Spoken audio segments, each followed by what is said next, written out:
당신은 한 번이라도 충실하게 기도하고 하나님을 찾으며 살아왔음에도 불구하고 재정적인 응답이 왜 오지 않는지 의문을 가져본 적이 있나요? 만약 하늘의 창고를 여는 영적 열쇠가 존재한다면요. 교회 안에서도 많은 사람들이 이 열쇠를 무시한 채 살아갑니다. 약속에 둘러싸여 살고 있지만 여전히 부족함에 묶여있는 사람들이 있습니다. 하나님께서 생과 사의 경계에서 나에게 보여주신 것은 내가 믿고 있던 모든 공급에 대한 개념을 완전히 바꾸어 놓았습니다. 이것은 이론이 아닙니다. 이것은 언약입니다.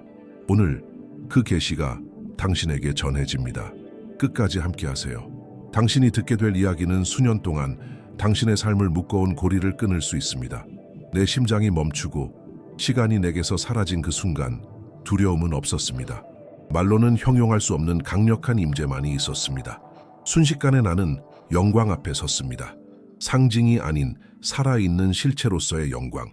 그 영혼의 중심에서 하나님은 나에게 단지 천국을 보여주신 것이 아니었습니다.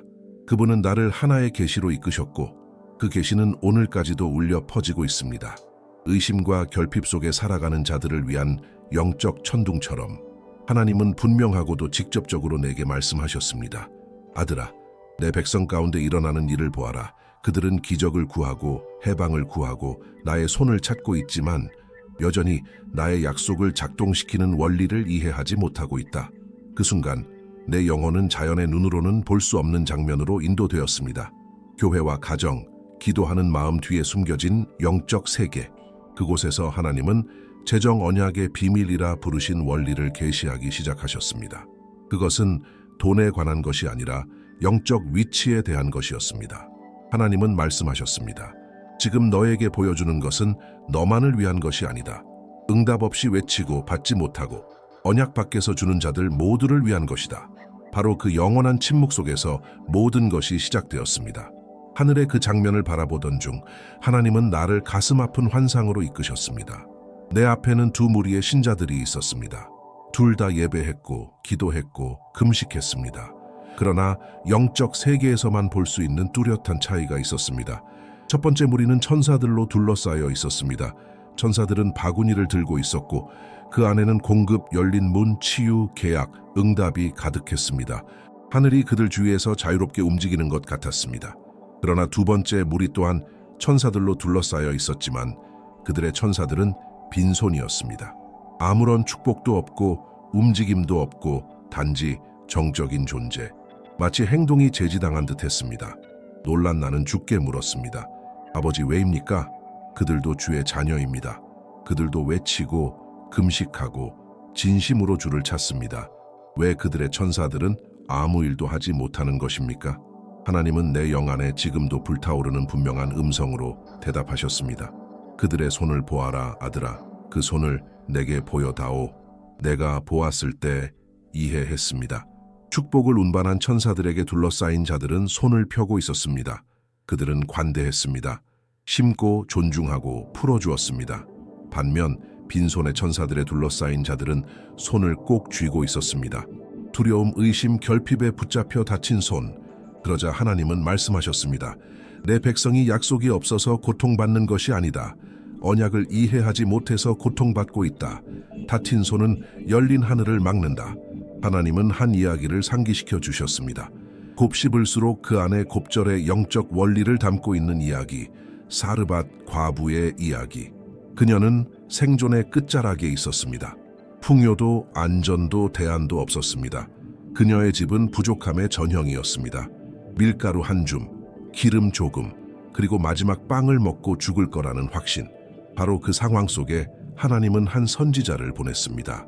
음식을 주려는 것이 아니라 달라고 하기 위해 엘리야는 말했습니다. 먼저 나를 위해 그것을 만들어라. 그녀의 아이는 굶주림으로 말라가고 있었는데 어떻게 이 상황을 이해할 수 있을까요? 절망한 어머니의 마지막 식사를 요구하는 하나님이라니? 하지만 바로 여기서 하나님의 나라는 세상의 논리를 정면으로 반박합니다. 하나님은 그녀에게서 마지막 것을 빼앗고자 하신 것이 아니라 풍성함을 활성화하고자 하셨습니다. 그 요청은 잔인함이 아닌 포탈이었습니다. 여인은 아무것도 없는 상황에서 주를 먼저 드리기로 결심했을 때 단순한 헌금이 아닌 언약을 맺은 것입니다. 그리고 기적이 시작되었습니다. 그것은 어떤 공연도 아니었고 하늘에서 빵이 떨어지지도 않았으며 천사가 식량을 들고 오지도 않았습니다. 하지만 매일 아침 기름은 여전히 그 자리에 있었고 밀가루는 결코 줄어들지 않았습니다. 유한한 것이 순종을 선택한 자의 손에서 영원으로 바뀐 것입니다. 하나님은 오늘 많은 이들에게 말씀하십니다. 네오는 초자연적인 것을 보고 싶지만 남는 것을 주기를 기다리고 있다. 하늘은 남는 것을 응답하지 않는다. 하늘은 처음 것을 응답한다. 불가능의 한복판에서 언약이 활성화됩니다. 수년 동안 나는 내 믿음을 변화시킨 한 광경을 보았습니다. 한국교회에서 11조를 이해하는 방식을 통해서였습니다. 서구의 많은 지역에서 11조는 단지 종교적 의무이자 퍼센트 계산으로 여겨지는 반면 그곳에서는 영적 우선순위의 행위로 여겨졌습니다. 10%가 아니라 누가 먼저인가에 대한 문제였습니다. 기도산에서 새벽 철야 중 눈물 흘리며 무릎 꿇고 첫 열매를 가져오는 어머니들을 보았습니다. 식료품을 사기 전에도 주께 드렸습니다. 실패한 사업가들이 몇 푼 안 되는 돈을 들이며 주님, 이 작은 것이라도 먼저 주님 것입니다 라고 말하는 것을 보았습니다. 육안으로는 작은 씨앗들이었지만 보이지 않는 세계에서는 하늘을 찢고 있었습니다. 그들은 가진 것이 있어서 11조를 한 것이 아니라 믿었기 때문에 했습니다. 그리고 하나님은 나에게 보여주셨습니다. 11조는 재정적 계산이 아니라 주권의 선언이라는 것을, 당신이 하나님을 가장 먼저 두는 순간 월세보다 빚보다 필요보다 먼저 당신은 영적 세계에 이렇게 외치는 것입니다. 주님이 나의 공급자이십니다. 그러면 하늘이 움직입니다. 당신이 금액을 냈기 때문이 아니라 위치를 존중했기 때문입니다. 11조는 영수증이 아니라 열쇠입니다. 당신의 우선순위가 당신 믿음의 수준을 드러냅니다. 하나님은 당신에게 얼마나 있는지를 묻지 않으십니다. 그분은 묻습니다. 나는 너의 집에서 첫 번째인가?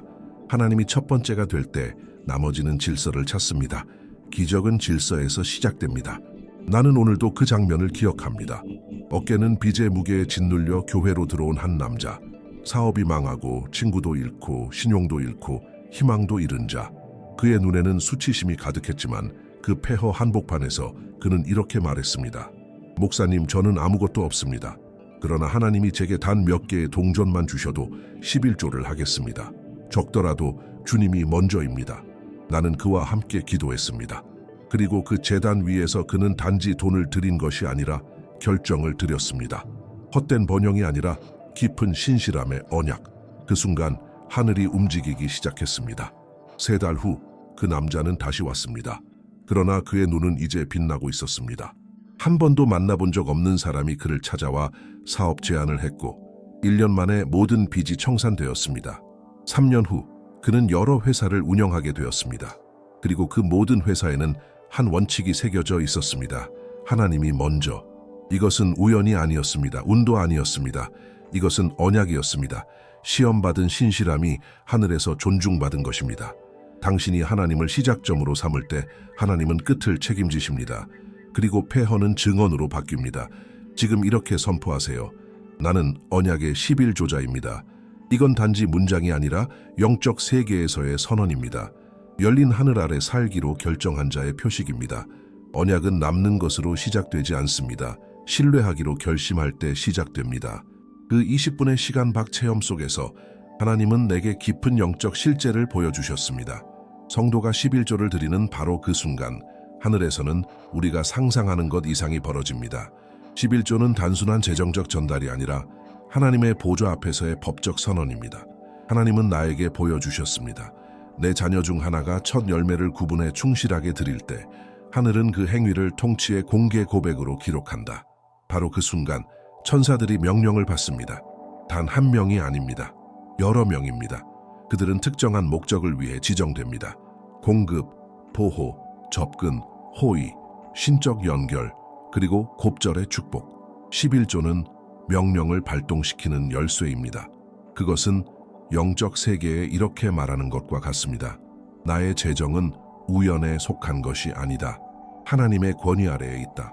그 순간 하늘은 정확하고 정의롭게 움직입니다. 하나님은 말라기에서 이렇게 선언하셨습니다. 모든 11조를 창고에 드리라. 그러면 내가 하늘의 창을 열지 않는지 보라. 그러나 거기서 멈추지 않으십니다. 그는 약속하십니다. 내가 너희를 위해 메뚜기를 꾸짖으리라. 즉 11조는 축복을 활성화할 뿐 아니라 저주를 차단합니다. 당신은 천사들을 육안으로 보지 못할 수도 있지만 언약을 존중할 때 하늘 전체가 당신을 봅니다. 그리고 영적 세계는 응답합니다. 11조는 돈에 관한 것이 아닙니다. 그것은 통치에 관한 것입니다. 하나님을 중심에 두고 모든 주변이 정렬되는 것을 보는 것입니다. 하나님은 나를 더 깊이 인도하셨고 많은 성도의 재정 속에서 작용해온 보이지 않는 파괴적인 적을 보여주셨습니다. 메뚜기 재물을 갉아먹는 자. 그는 소리치지 않습니다. 위협도 하지 않습니다. 그는 작은 새어나감, 당연한 손실, 우연처럼 보이는 위기의 형태로 다가옵니다.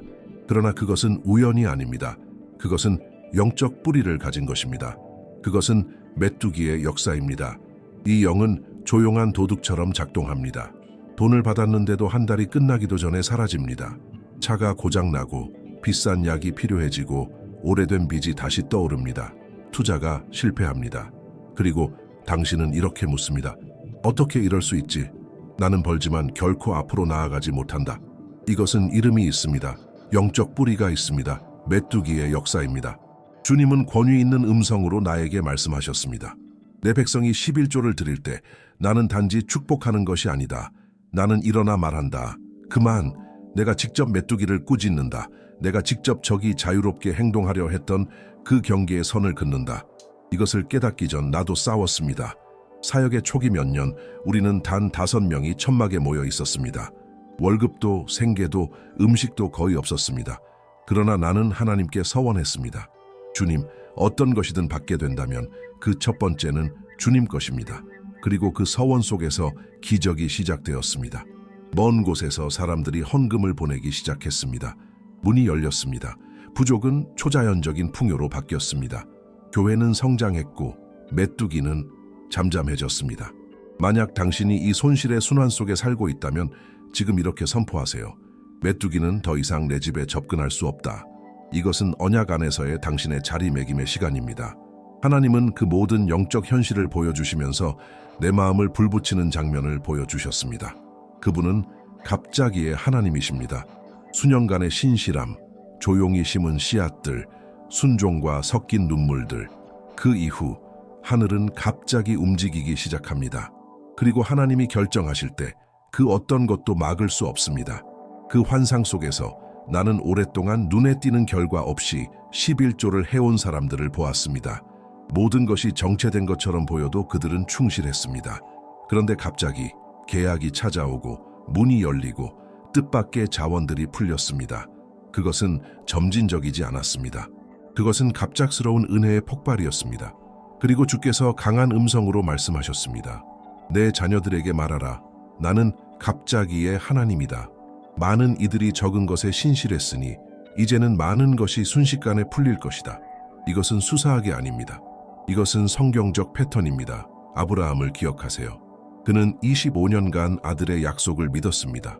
아무 일도 일어나지 않는 듯했고 그의 몸은 늙고 자연적 가능성은 사라졌습니다. 그러나 하나님의 정확한 때에 이삭이 태어났습니다. 그리고 이삭과 함께 민족이 태어났습니다. 지체된 것처럼 보였던 것은 사실 증식되기 위해 준비되고 있었던 것입니다. 언약을 지키는 자들은 이와 같습니다. 아무것도 보이지 않아도 지키는 자들. 당신은 수년을 기다려 왔을 수 있습니다. 그러나 하나님은 말씀하십니다. 당신은 당신의 갑자기로부터 90일 거리에 있다. 보이지 않던 시간은 끝나고 이제는 나타나는 시간입니다. 그녀의 간증은 하나님의 신실하심을 살아있는 기억처럼 내 영에 깊이 남아 있습니다. 그녀는 세 자녀를 홀로 키우는 교사였고 매일 집안을 먹여 살리기 위해 싸워야 했습니다. 월급은 부족했고 지출은 끝이 없었습니다. 그녀의 삶은 온통 결핍의 외침 같았습니다. 그러나 그녀 안에는 흔들리지 않는 결심이 있었습니다. 하나님은 언제나 첫째가 되실 것입니다. 그녀는 눈물로 내게 말했습니다. 목사님, 제가 금식을 하더라도 저 자신에게 필요한 것을 사지 못하더라도 하나님의 11조는 무엇보다 먼저 구분될 것입니다. 그리고 그녀는 그렇게 했습니다. 7년 동안 매달 수없이 눈에 띄는 변화 없이. 그러나 그녀의 신실함은 조건이 아니라 언약이었습니다. 그러던 어느 날 예상치 못하게 전화가 울렸습니다. 15년간 연락이 끊겼던 미국에 사는 오빠였습니다. 그는 사업에 성공했고 이렇게 말했습니다. 널 찾아 헤맸어. 하나님께서 널 축복하라고 말씀하셨어. 30일도 채 되지 않아 그녀의 삶은 완전히 달라졌습니다. 그녀의 집은 완납되었고 새로운 사업이 시작되었으며 세 자녀는 상상도 못했던 자원으로 대학에 진학하게 되었습니다. 이 날짜를 표시하세요. 댓글에 이렇게 쓰세요. 오늘 나는 언약에 들어갑니다. 이 날을 당신 삶 위에 임한 하늘의 전환점으로 영적 기념일로 삼으십시오. 7년의 신실함, 1개월의 수확. 하나님은 결코 늦지 않으십니다. 그분은 모든 것이 준비되었을 때 놀라움으로 일하십니다. 그리고 그 시간이 바로 지금일 수 있습니다. 그 영적 차원 속에서 하나님은 내게 훨씬 더 깊은 것을 보여주셨습니다. 당신의 삶을 넘어서 세대를 관통하는 진실을. 11조는 단순히 순간적인 축복을 여는 것이 아니라 오래된 사슬을 끊습니다. 나는 가족의 계보를 보았습니다. 부족 속에서 싸우는 부모, 똑같은 패턴을 반복하는 자녀, 그리고 결핍을 물려받는 손주들, 마치 조용한 저주가 피를 타고 흐르는 것 같았습니다. 그러나 하늘을 움직이는 장면을 보았습니다. 그 끊어진 계보 안에서 한 사람이 일어섰습니다. 풍요의 역사도 없고 가진 것도 많지 않았지만 그 사람은 신실하게 11조 하기로 결단했습니다. 그리고 그 순간 사슬이 끊어졌습니다. 그 주변의 공기가 바뀌었습니다. 막혀있던 축복이 퍼지기 시작했습니다. 그 사람에게만이 아니라 그의 자녀에게, 그의 손주에게, 그의 후손들에게까지 하나님은 내게 말씀하셨습니다. 내 자녀가 언약을 존중할 때 나는 그 사람만 축복하는 것이 아니다. 나는 그 혈통 전체의 위치를 바꾼다. 나는 뿌리를 고친다. 야곱에게 일어난 일이 바로 그것이었습니다. 그의 할아버지 아브라함은 복을 받았고 그의 아버지 이삭도 그랬습니다. 그러나 야곱은 그는 교활했고 속임수의 사람이었습니다. 모든 것을 자신의 꾀로 얻으려 했습니다. 그러나 베델에서 하나님을 만났을 때 그는 약속했습니다. 하나님께서 내게 주시는 모든 것에서 반드시 11조를 드리겠습니다. 바로 그 자리에서 그의 인생이 바뀌었습니다. 그리고 그의 후손에게서 이스라엘의 12지파가 태어났습니다. 만약 당신이 당신에게서 시작되지 않은 무언가의 무게를 느낀다면 이렇게 선포하세요. 나의 결단이 저주를 끊는다. 당신의 오늘의 신실함이 당신의 자손의 수확을 심고 있습니다. 그 모든 것을 바라보는 가운데 성령께서 내게 왜 그렇게 많은 사람들이 11조에서 끝까지 신실하기 어려운지를 계시해 주셨습니다. 그 지점에서 보이지 않는 전쟁이 벌어지고 있었기 때문입니다. 원수는 하나님의 약속을 막을 수 없다는 걸 알지만 그 약속에 이르는 길을 막기 위해 필사적으로 싸웁니다. 그리고 그가 가장 집중적으로 공격하는 지점이 바로 순종입니다.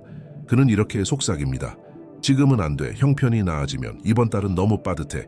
어떻게 하나님이 당신이 고통받고 있을 때 이런 걸 요구하실 수 있어? 이렇게 교묘하게 그는 두려움을 심습니다. 의심을 뿌립니다. 지연을 만들고 긴급 상황을 유발하고 예기치 못한 일들을 일으켜 당신이 그 순간 드리는 것을 막습니다. 그러나 주님은 나에게 분명히 말씀하셨습니다. 11조는 영적 세계에서의 분기점이다.